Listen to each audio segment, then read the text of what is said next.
Well, hi everybody, it's the Week in the Tackle podcast, the podcast where we talk about things in the world of football that we thought were interesting. I'm Tom Rainey and I'm with you for the next half an hour or so to welcome you back to the Week in the Tackle podcast. We're going to be doing it slightly differently this season in that we're going to be looking to post multiple times a week. The plan, I'm always doing this, I know. The plan is that we're going to record something on Monday, Wednesday and Friday that's going to appear in your podcast feed, where we'll talk about the topics of the week as opposed to getting together once a week to discuss what happened at the weekend. That's still going to be your Monday show, where we're going to look back at the weekend that just happened. But the plan is to post more. But the shows are going to be a bit shorter, and there's going to be more voices. And as things stand, it's going to be me with you for half an hour in the pod. So, look, great to have you with us on Week in the Tackle. The football is back. My holidays are over, which is sad because I enjoyed laying on the beach in Lanzarote. The kids went into kids club. Staggered. Lovely week in Lanzarote, and the kids had 2 hours a day in kids club, doing kids club things. So I got for the first time on a holiday with Mrs. Rennie to spend some time by the pool without someone saying, "Oh, can I have some milk?" Well, you know, love them and all that, but that was good. I enjoyed that. So I'm refreshed. I am ready. I don't really have a place this year to talk about West Ham, who are my team for new subscribers. So I'm probably going to do it here. Not at the top of the programme, obviously, but the new season is upon us. And I did watch them this weekend. And you know when you're not ready? Like, the World Cup just finished. It just finished. And in the end, disappointing, wasn't it? If you're English. And also, the World Cup of greed is what it was. And now we can step back from it. It wasn't a great World Cup. It was in terms of the facilities, but in the end, FIFA should be bragging about how much money they save people, how affordable the tickets were, but they also managed to make billions, as opposed to the very American, here's how much money we made. Like, I didn't make any money. And anyone who bought a ticket had to pay far, far too much for it. Way, way above the mean or median amount that a person can pay. But away from that, that's how I'm mainly going to remember it, the World Cup of greed. But there weren't many great games, were there? Think about it now. Was there? Worst final ever? Certainly worst final since 1990. So, look, not a great World Cup. So, I'm kind of glad it's over. Like, I get into it like we all do. You should get into the World Cup. It's great in lots of ways, but this is the good stuff. This is the meat. You know, that's occasional foie gras, the World Cup. This is sausage and mash, the good stuff, right? So I'm glad it's back.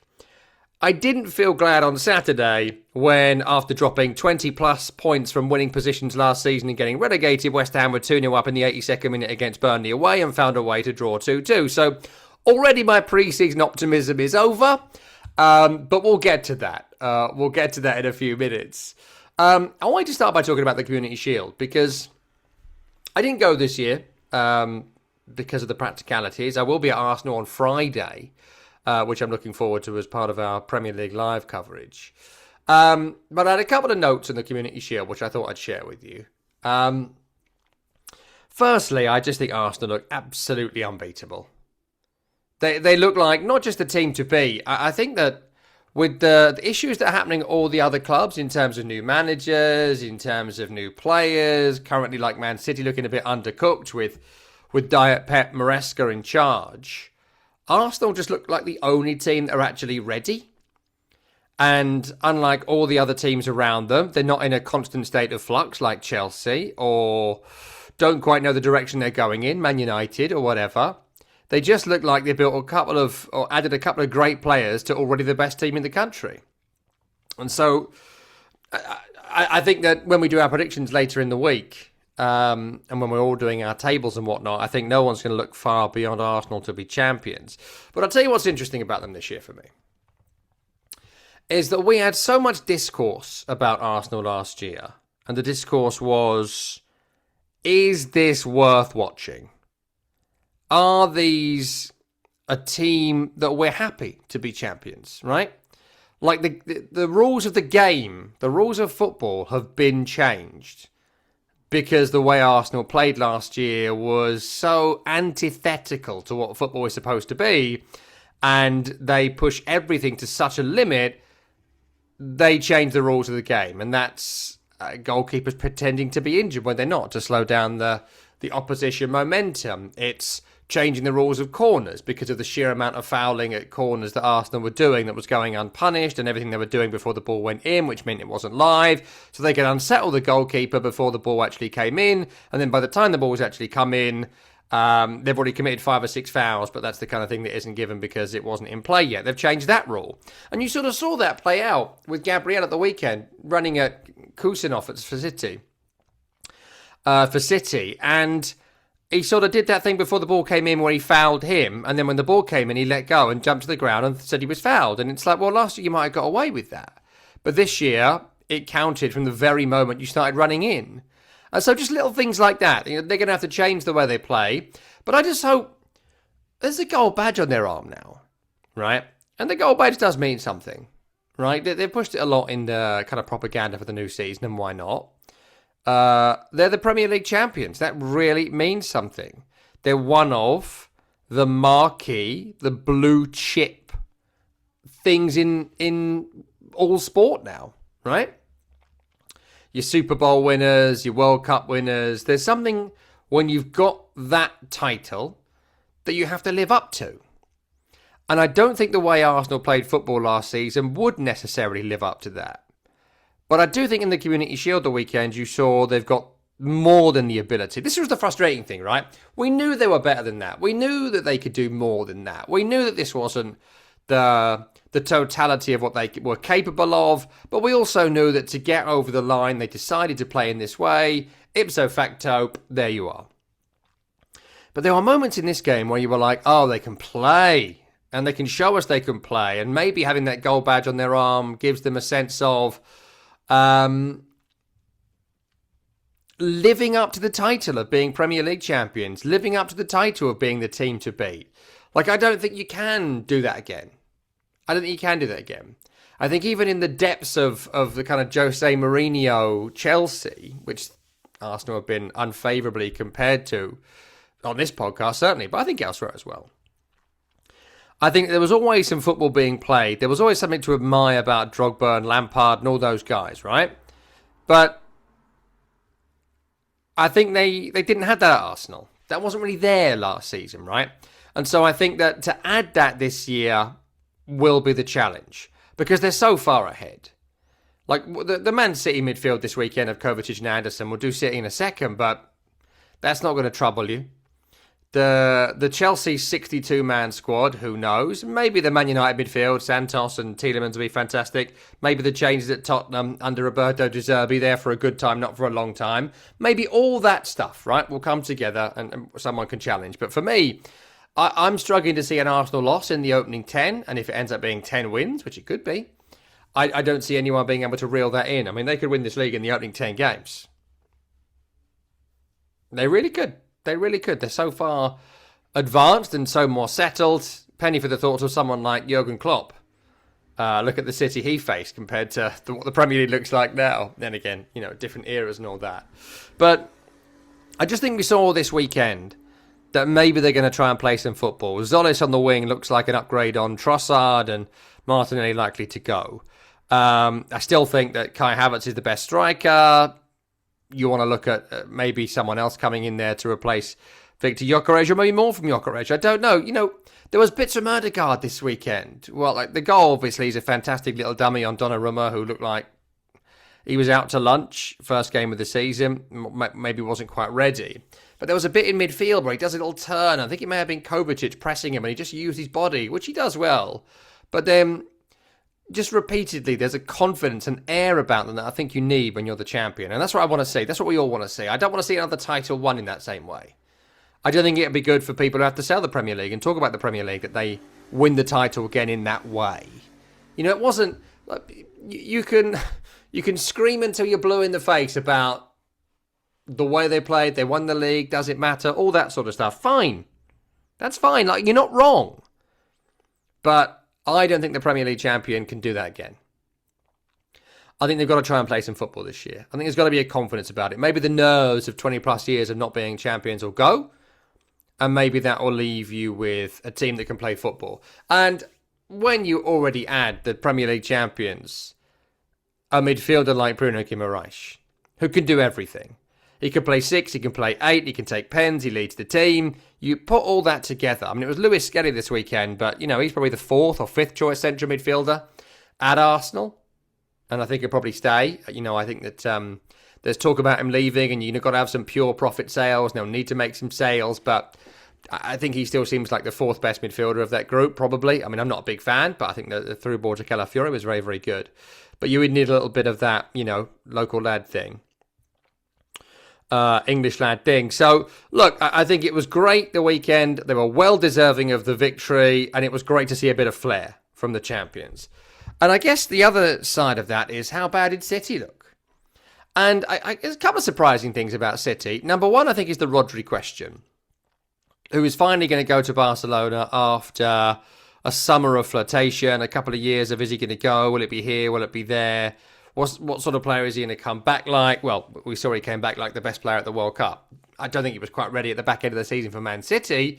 And I think, part of that too will be that, did they allow him a little bit less pressure back end of last season to have him ready for the World Cup? I don't know that, but the player we got, I think it was a game Sunderland away where he came back, and I was working on it, and he, if you are carrying a bit of extra weight, because sometimes I do, you don't necessarily want white shorts on.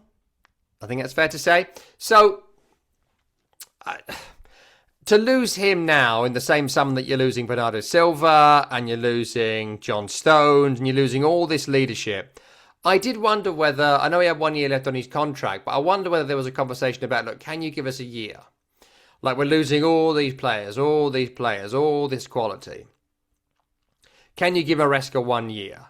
I don't know if that conversation happened, whether it would even be possible, right? There's all sorts of speculations in that. But it just sort of seemed like, to state the bleeding obvious, they're going to miss Rodri massively. Massively. And I don't know whether Anderson, Kovacic, Nico Gonzalez, Rico Lewis, the signings they're inevitably going to make in the next week or so, are going to be able to come in and replace what Rodri did. No one's going to be able to do that. And so, to not have him, I mean, who's captain now? Is it Ruben Dias, I guess, and maybe Haaland? Are they the captains? I mean, I don't even know. I don't even know who the order of captaincy be. I think going back to 2023, the Champions League starting team, only 3 are left, and one of them's Grealish, who's barely there. So it leaves you with 2 players left from the Champions League winning team. Look, that is football. There is more of a turnover than you think, even at the very top clubs. But I think there's issues there. And the other bit as well is that Enzo Maresca, he's obviously a good coach, okay? I'm not saying he's a bad coach. No one's going to say he's a bad coach. It'd be a mad thing to say he's a bad coach. But is he the right coach for this team at this moment? And it's not just about his sort of coaching acumen, which I think he's proven that he's obviously got that, right? He's obviously, a Club World Cup winner, and he won the championship with Leicester and was going fine with Chelsea. Not spectacular, but fine before the departure because he wanted this job. It's going to sound stupid, but does it help? Does it help that he looks like Pep Guardiola? I know this may sound a little bit stupid, right? But there were times when they cut to Maresca at the weekend that I thought Guardiola was there.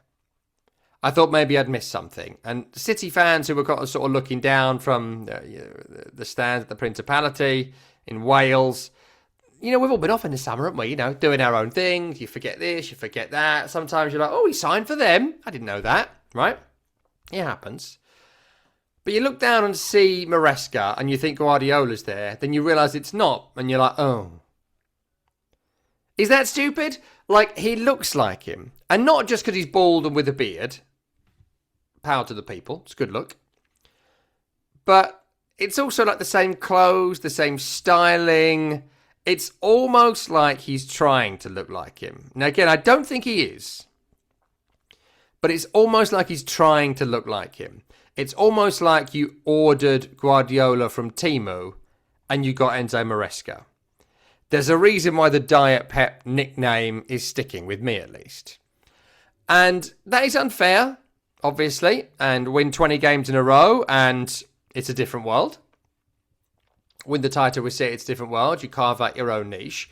But he looks too much like him. And so every time you see him, you're reminded of the disappointment of not having Pep Guardiola. And I just don't know if I'm going to get over that. I don't know how real that is to City fans or to anyone else. Maybe it's just me being an insane person. But he looks just like him. He looks just like him. It's like, when you watch a crap Nickelodeon sitcom, right? This would be a storyline in that the girlfriend dumped you in the sweet life and your new girlfriend looks exactly like the old one. Like, oh yeah, I got a new wife because my old wife left me and my old wife was called Jenny and this is, I think I said it was Jenny now. Julie. There we go. Sounds similar. They're exactly the same, from the same place, the same accent, the same clothes, the same everything, but Jenny becomes Julie. It's like in The Fresh Prince of Bel-Air, this is such a millennial reference, where the actress playing the mum got changed. There was some row with Will Smith or something, I can't remember it now, but they changed the mum, and you just had to remember it. It's like that bit in Game of Thrones, where the guy who was with Daenerys, the actor wanted to do a film, and so they changed actor. The actor wanted to do a film or something or other. And he was the bodyguard guy. And he just had to accept that previously this long-haired, rugged-looking guy was replaced by this bloke that looked like he worked on the reception counter at a local supermarket. Do you know what I mean? And you just had to accept it. Like, what I'm saying is, A, recasting is bad. If you want me to believe in the world, like in EastEnders, the soap opera, where they just keep bringing back the same character as played by a different actor or actress. Like, stop doing that. Write a new character, first and foremost. But secondly, like, recasting is always bad. It always annoyed. This is why I don't consider The Dark Knight and Batman Begins to be canon. Because Katie Holmes and Maggie Gyllenhaal, they changed the actress. And so the first one, I can't make them stick in my mind. They're the same film. Because if you want to watch them as a trilogy, the actor changes. And so it's a different thing. It's a restart. It's a reboot. Maybe it's just me, but don't recast. Never recast. But it feels like at Man City, they've recast. It feels like Enzo Maresca is Maggie Gyllenhaal. And she was very good in the role, by the way. But she should have been in the first one. And if she wasn't in the first one, she shouldn't have been in the second one. They should have just not done that character. For me, here I am criticizing Christopher Nolan and Pep Guardiola in the same podcast. I'm an idiot. But it feels like they have recast Guardiola. And that isn't true, obviously. They're different people and all that sort of stuff. But it looks like it. And it feels like it. And we live, as you all know, in the vibes economy, right? And the vibes are, you're not Pep. The vibes are, oh yeah, we've got you now and not you. It just, when David Moyes took over from Alex Ferguson at Man United, at least he didn't put Fergie's glasses on or start chewing on the sideline and start dressing up like him. He's dressing up like him. Not intentionally. It's not easy being a bald. I'm telling you now, it's not easy when you're trying to give yourself a sense of style or fashion or whatever. But he looks like him. I don't know how you change that. I don't know. He won't have enough donor hair to go to Turkey and get the job done. But he's going to need to differentiate. Because if there's a couple of games as bad as this, and again, it's the last game of last season, the Community Shield, right? It's not the first game of this.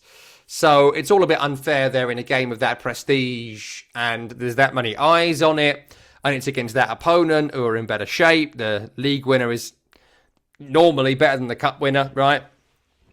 In terms of the squad and where they are, because they won a different sort of trophy, blah, blah, blah. But, he's got to find a way to differentiate. I don't know what that is, but looking like Pep Guardiola isn't going to help. It isn't going to help. Do I do another tortured metaphor? If you get a new girlfriend and she looks exactly the same as the last one, and then you bring her to a party and everyone's like, "Hey, Julie," and no, it's Jenny, this blonde-haired 5'2", Essex accent. This is too personal now.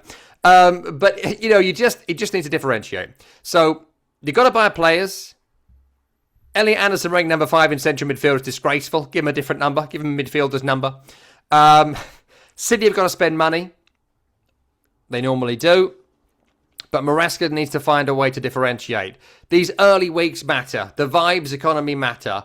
And the diet pep of it all is not going to help him. And as things stand, as we speak today, with Rodri gone and not knowing who the kind of signings are, there's talk of Boadi as we record this. Like, you bring that all together, would I bet today that Man City are going to win the title? No, I wouldn't bet that. I wouldn't bet that. Because Arsenal are going to win it. And I think at the moment, look, we'll do some more across the week on some of the other teams. And of course, when we've had next weekend, the first set of games, we'll try and get a guest on to have a chat about a couple of these teams and see what's going on. But everyone looks so far behind. Arsenal look ready to rumble immediately. And they even don't need to force Declan Rice to play 100 minutes every week because you've got Bruno Guimaraes now. So you can drop and rotate and rest in a way that last season they struggled to do because there's just great players in every position, more or less. Even average players like Noni Madueke. You can be a water carrier on the wing in this team if everyone else is playing as good as they are, which they are. So that's the interesting question here. Is anyone going to be anywhere near Arsenal? It ain't going to be Man City. And I think the loss of Rodri, and just one final bit on Rodri actually, I've got it in my notes here. His career at City is wild. It's only 298 games only. It feels like he's been a dominant force for a decade, but it's been 7 years. 4 titles in the Premier League, 2 FA Cups, 3 League Cups, and the Champions League. You add that to Super Cup, Club World Cup, and the only one Community Shield they won, which is surprising. But not only that, he sort of was playing so many roles, and he's the reason we got so much out of Kevin De Bruyne as the legs started to go. We got so much out of Erling Haaland. We got so much out of Phil Foden during some of these times. He carried this team on his back in the same way that during Pep's great Barcelona teams, his great midfield then was able just to carry that team. So much of this has been about what Rodri's been able to do, and to lose him in the same summer as you lose all your senior leadership. I don't know how you build on that. So anyway, look, that was the big story of the weekend. We'll have more on this next week. I'm going to Arsenal Friday, and if something goes wrong, which it normally does.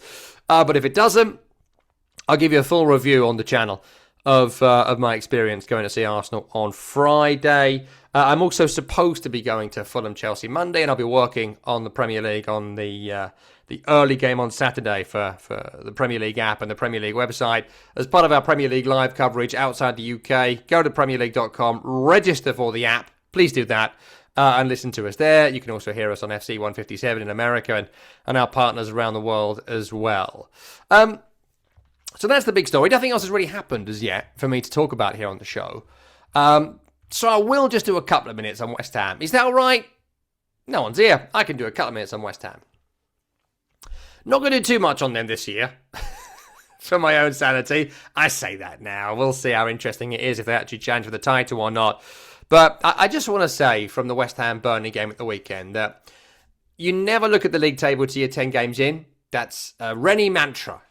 Never look at the league table till you're 10 games in, because a couple of losses you can be bottom, couple of wins you can be top, okay? First 10's the platform. Can maybe even expand that to 12 in the Championship because it's a 46-game season. But I will just say my opinion on Nuno Espirito Santo has not changed. It hasn't changed. I'm not a fan. I'm just not a fan. I think that his mismanagement is one of the reasons they were relegated last season. And one of the worst things he did, which we spoke about on this show, was that in those opening games when he took over, he played people out of position in the games against Brentford and Leeds that made no sense. And it turned my opinion of him almost instantaneously. From, that's a good appointment, to, oh dear, we've screwed the pooch. Well, this weekend they go to Burnley. Now, West Ham have got the strongest starting 11 in the Championship. They just do. We can be niche if we want and say, oh, it's Middlesbrough. if you like. But a well-coached version of this West Ham team wins the league 9 times out of 10. Yes, they were without Alvarez this weekend, who did what he usually does, as he's done since he's been there, just proved himself to be a prick and cried off to try and get a move. Souček's injured, so you lose your senior players. There's a couple of other problems, so you're playing Kante and Orford in midfield, who played pretty well, to be fair. 2 players from the academy, one bought from Paris FC and one long-time academy graduate. But beyond that, Bowen, Solomon, Castellanos, Mavropanos, even Kilman. Look, I don't like Kilman, but good enough defender in this league. One or two others. Like, it's a strong... I mean, Bowen on his own, strongest player in the league by a distance. But Burnley had a better bench. Burnley could make changes. Burnley had attacking options to bring on. And Nuno did that thing, like against Brentford, against Leeds, where Pablo got injured, apparently. Okay, fine. He brings on James Ward-Prowse. Okay, fine. And he played him on the right wing. In 2026, Nuno played James Ward-Prowse on the right wing. Now, maybe that's making a point to Kretinsky and the ownership. I don't know. But I can't believe that James Ward-Prowse was playing on the right wing. And then when he just put it back in his normal position in central midfield alongside the two youngsters, they look pretty competent again. But for 20 minutes, Burnley had been getting on top and getting on top and getting on top. And he didn't fix it because he couldn't read the game. And then at the end, to crumble in this way, like Scarl's giving that penalty away. If you haven't seen it, they're 2-0 up West Ham. They're cruising. I think it's Edwards for Burnley. He's going nowhere, and Scarls hacks him down. Another high-profile mistake from him. Got to cut them out, otherwise he ain't going to make it. And they let him back in the game, and they score a late goal from a corner. But I mean, he couldn't change it, Nuno, because he had no subs in order to get him up the field. And again, I'll make that concession. But if you constantly, repeatedly keep falling in games at the back end because you can't hold on, stop doing it. Stop doing it. Like, you might not think Earthy is very good or whatever the youth team players you got on the bench, but you got to play them. That's what you got. The tactic was, weirdly, to go as deep as possible, and now Walker-Peters on the left wing. Bizarre. Like, just stop being such a scared manager. Like, you moved Jarrod Bowen to put Ward-Prowse on the wing to number 10. Why did you do that? You've been there nearly a year. Why'd you do that? Why are you still doing stupid things like that? So, it was deeply aggravating. I don't think Burnley are going to be great this season. I don't think they'll be challenging for the title. And I think West Ham should have bought Zian Fleming last season, as I mentioned before. But look, by the time we regroup next week and they've got a home game against Charlton coming up, we probably aren't going to talk about this too much on the pod. I might actually. I do what I want. No one else is here. But I'd like to think there's going to be a backup left winger, a backup right winger, a central striker, and they've decided if Alvarez is going to stay. If not, you need a central midfielder.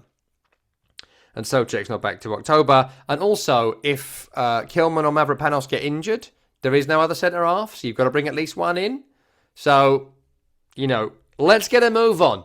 2 games to go until the transfer window closes, and they have to win the league in one go, or get promoted in one go. I think they'll finish in the top 8 and make the playoffs, whatever happens. But with that sort of wage bill, with that sort of expenditure on players, they should walk the championship. Don't matter how good Norwich or Millwall or Middlesbrough or whatever, they should. So we'll do occasional drop-ins on that this season. I can't actually watch them live as much this year, which I'm thankful for, because I'm obviously working for Premier League Live, and so at that time they'll be playing 3 o'clock Saturday. I won't be able to go. But if they ain't 3 o'clock Saturday, I am going to be able to go at some games. I'm meant to be going to the Wolves game on September 1st.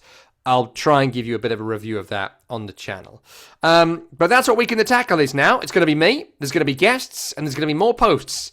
I'd love your support on this as well. Because if you want the show, I enjoy doing it. I love talking about the football. I love doing a nice monologue on the football. Get in touch with me on X. Find me at Tom Runny Soccer. Get in touch. You can follow us on Week in the Tackle as well. That's going to be the best place to get in touch with me, which you can do directly. I'd love to know if you want to be a guest on the program. I'd love to know what you want from the podcast. I'd love to know what you think of us doing 3 shows a week, Monday, Wednesday, Friday. I don't know if Danny's going to be back. Honestly, I don't know at this moment in time. But I'm here. And I want to carry on. I enjoy Week in the Tackle. I enjoy having a podcast. And I think we built up a nice little brand here and a nice little community. So I'm going to continue. And that's either going to be with guests or We'll work it out. But I'm still around for the season, and I'd like to do 3 shows a week.